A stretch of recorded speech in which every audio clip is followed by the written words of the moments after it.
It is week 5. Not too much has changed around here since last week, so this week I'm going to try something new. First, what we've been eating this week from the garden. We've been eating herbs. Specifically, mint, rosemary, and oregano have been producing tons, and we've been using them in whatever we want to use them in. We have been eating romaine salads from our lettuce. We've been snacking on raspberries and strawberries, which is so much better than snacking on raspberries and strawberries from the store because it's free and they are warm with the sun. Kale! Segment 2. The things that you need to get going with container gardening. For me, one of the things that really kept me from getting started with gardening was the expense. And especially I think that container gardening seems like something that has a lot of expense involved with it. If you go into Lowe's and you look at their pots, then you will see they are expensive. It's like $20 for a terracotta pot. Obviously, for me, that wouldn't work, and I want to talk about what did work for me. The first thing that you need to start gardening is a book that is specific to your climate. Life is too short to make other people's mistakes, so get a book and learn what other mistakes people made and what their solutions are for them. This is the gardening book that I live by. If you live in the maritime Northwest, for example near Puget Sound in Washington, or even down to southern Oregon, this is a really great resource. It's called Growing Vegetables West of the Cascades. If you live in another part of the country or in a different country, then you should find whatever book is written for your specific region. Next, you need something to grow your stuff in. I got these 5-gallon food grade buckets off of Craigslist for like less than $1 each. They are sturdy and they're big and they've got these handy handles. When they're completely filled with soil, I can carry them, but they are very heavy. I drilled holes in the bottom,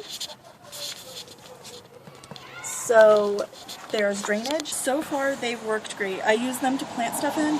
I use them to hold weeds and things like that until I can get rid of the weeds or compost them. They stack nested really well.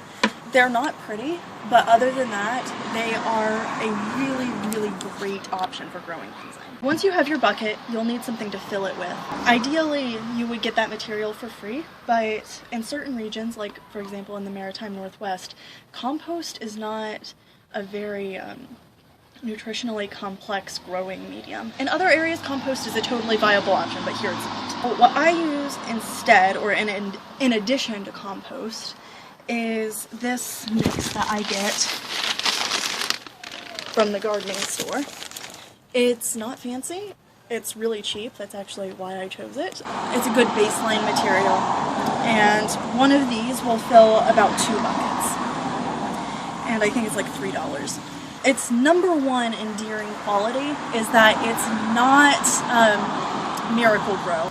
Miracle-Gro pillages soil, which is a topic for another video, but if you can, look for something that's not Miracle-Gro. It'll be cheaper and it'll be better for your plants and for the environment as a whole. The next thing you need is to water your plants. I have a watering can that I use. I've been using it a lot lately because I've been lazy about refilling my bottles, but in an ideal situation, what I do is I fill up used bottles that drinks come in. You fill them up with water, and then you quickly overturn them into the container. And you might think that it would just release all of the water into the soil at once, but it actually doesn't. It works like those things that you might have seen on like the late night commercials, the watering globes.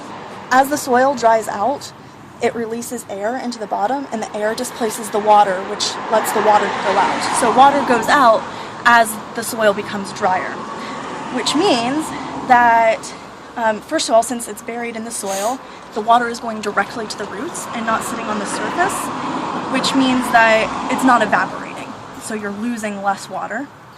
And it also means that you're not overwatering. Better for the environment and better for you. I highly recommend glass bottles for your watering. Those are the basic things that you'll need to get started with container gardening. You could probably start 5 plants. 5 big plants for $10. I don't know if you've bought herbs at the grocery store lately, but even just growing your own herbs, if you can do it for $10, could save you a lot of money this summer. If you are growing vegetables right now, I hope that it is going super well for you, and if you're not, I hope that you will consider starting soon. See you next time.